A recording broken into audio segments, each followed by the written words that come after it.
now to the updates from the Russia-Ukraine war. Russia has reported fresh drone attack on Moscow on Saturday.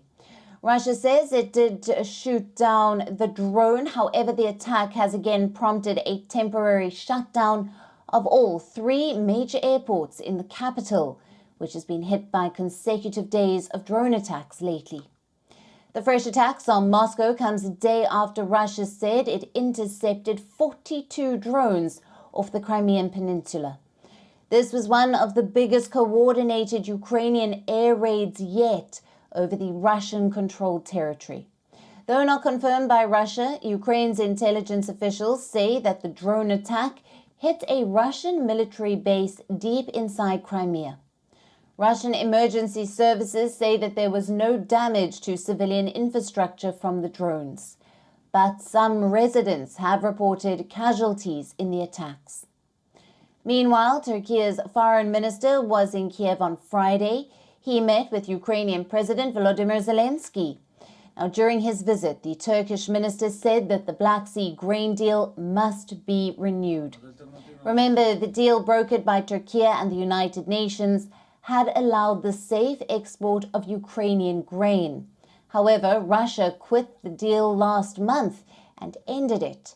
Now, Turkey's foreign minister said there is no alternative to the original deal.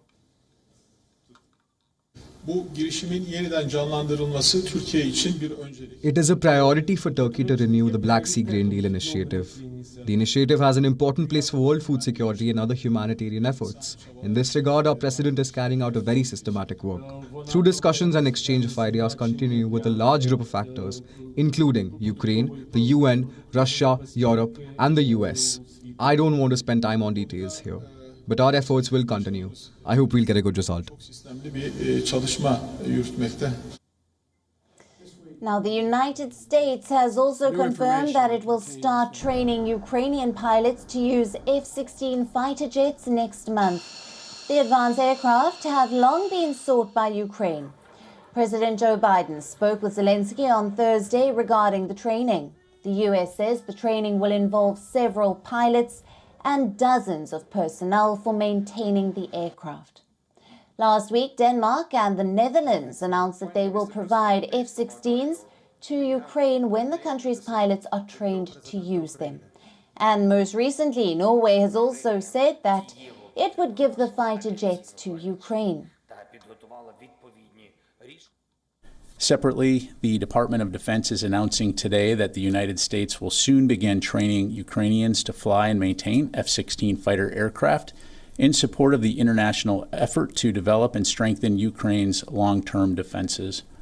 Following English language training for pilots in September, F-16 flying training is expected to begin in October at Morris Air National Guard Base in Tucson, Arizona.